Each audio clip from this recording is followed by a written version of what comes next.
is Kirk. He suffered from depression for 5 years. He tried antidepressants, talking therapy, and nothing helped. In May 2015 at Imperial College, he was given psilocybin, also known as magic mushrooms, and since that time, he has been depression-free.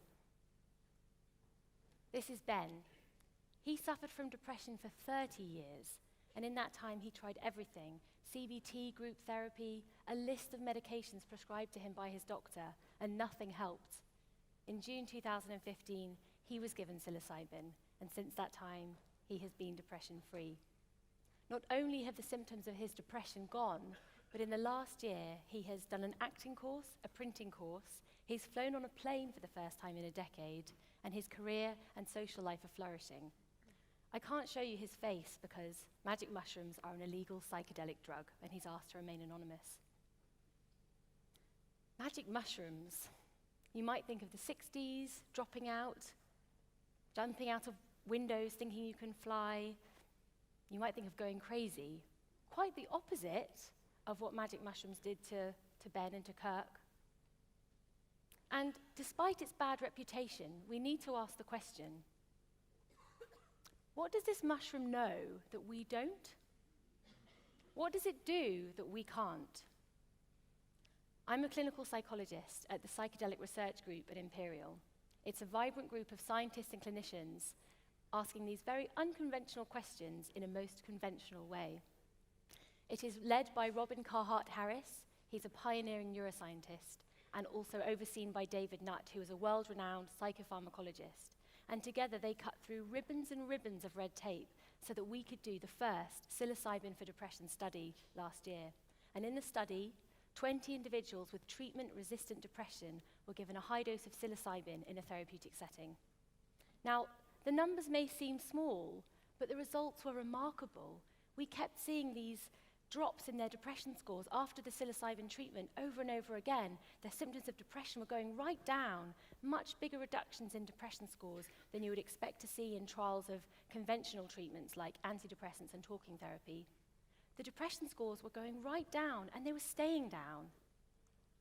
6 months after the dose, 6 of them were still in remission, no symptoms of depression. 3 of them didn't really respond to the drug, so there were small reductions in their depression, but only for about a week. But for 11, their depression was greatly reduced for about 2 months, and then the symptoms of depression started to creep back again. Now, that might sound very disappointing, but with antidepressants, you have to take them every day. They have some unpleasant side effects. It takes weeks for them to work, and they are a palliative treatment, not a cure.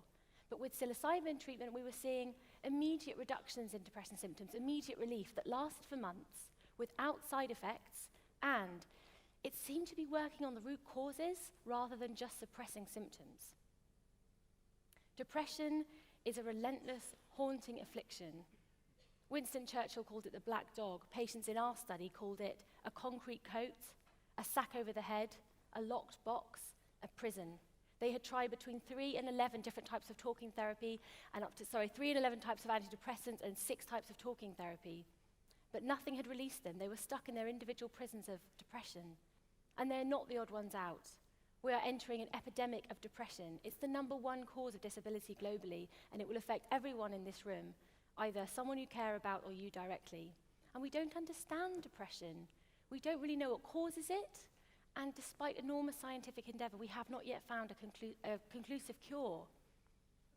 We don't really understand it. It's a complex mixture of so many different factors. And when it hits, it can be a wave of sadness, shame, and grief, or it can be just a shroud that kills all feelings. And it's not an illness that we can just test for and treat. It's different for every person. So how to unlock depression? The key is never simple, and it will be different for each person.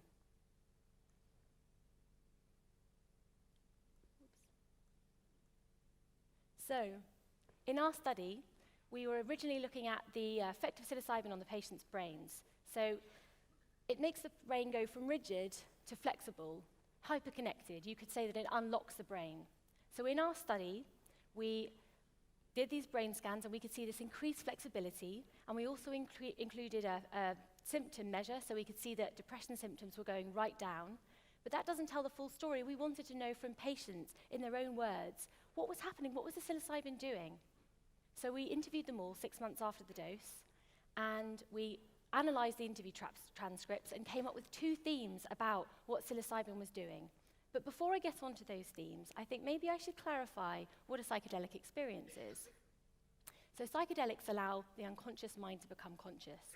Important material that has been built up over the course of life, but that has been pushed out of sight where you can't see it, emerges. It's kind of crumpled clothes that you push to the back of your wardrobe, and it emerges, it comes out. You don't just see it, you embody it.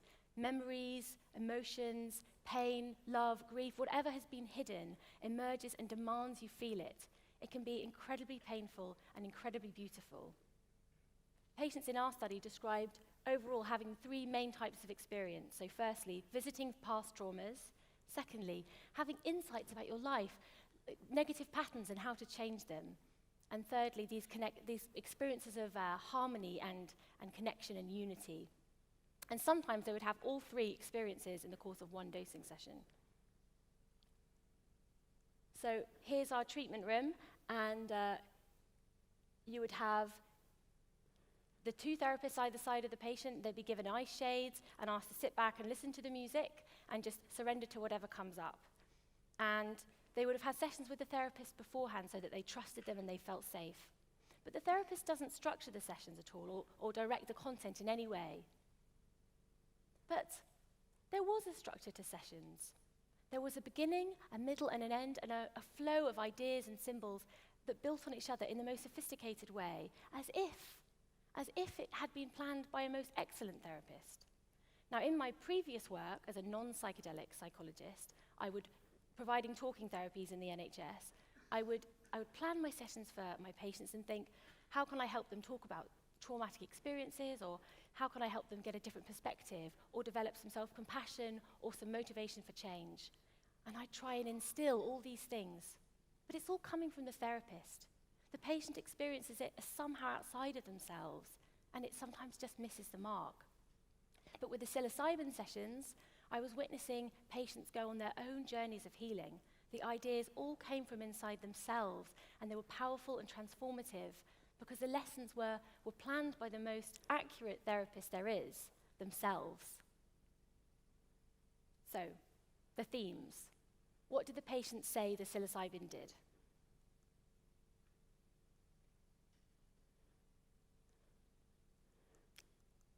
Clicker broken. Can I have another clicker? Okay, so the next slide isn't coming up, but I'll tell you what it says. It says that the first theme was of an inner unlocking. So patients described going from being emotionally locked up inside to being emotionally liberated. They described going from being avoidant of emotion to accepting emotion. So they talked about how in depression, when stressful or painful things happened, emotions were distanced or suppressed. Our society doesn't really value suffering. It's seen as a weakness, so they'd learned to put their feelings in boxes. Sam remembered growing up and being told, boys don't cry, so he learned to suffer in silence.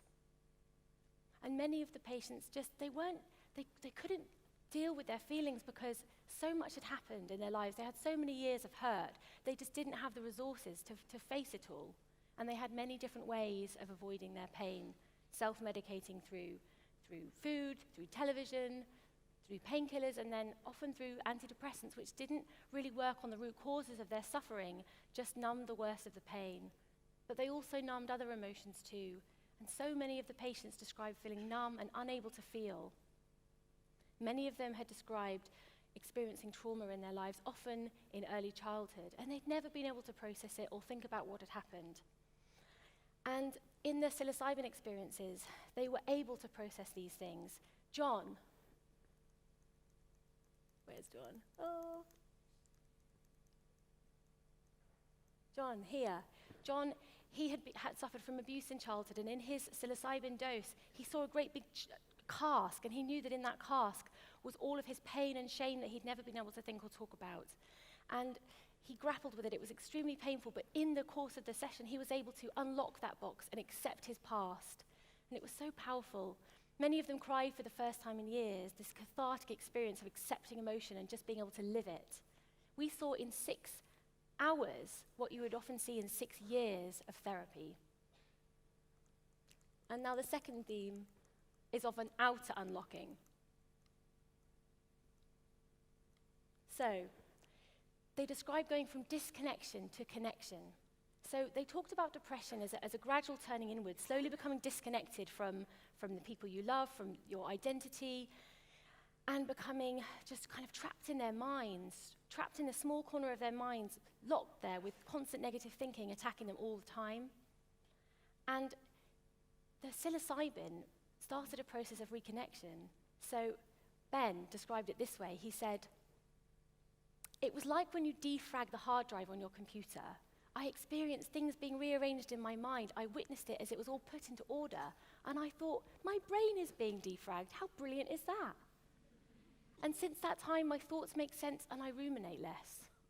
And other patients described the same process, but in a different way. Some described it as the fog lifting or being able to see clearly. John said it was like turning on the lights in a dark house.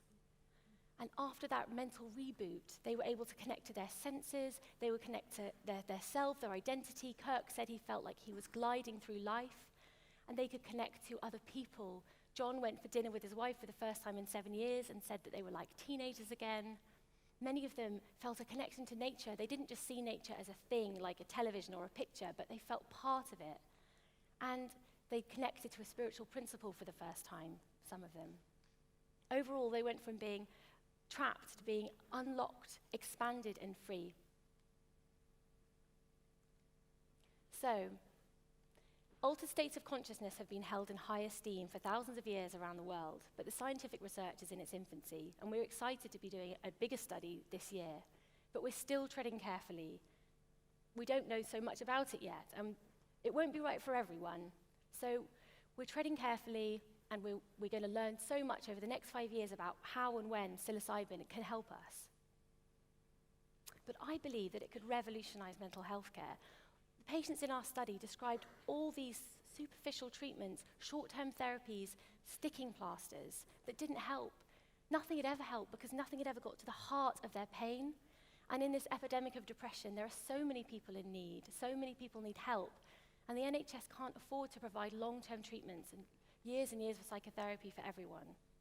But I believe that if we incorporate psilocybin into existing short-term therapies, like the therapies I used to work in, that we can make them so much more effective, so much more powerful. It's supplementing therapy with a medicine that lets you find a way out of your suffering rather than just padding the cage. So, can magic mushrooms unlock depression? The answer is no. It's not the mushroom that unlocks depression, it's the patient. The mushroom just shows them the key.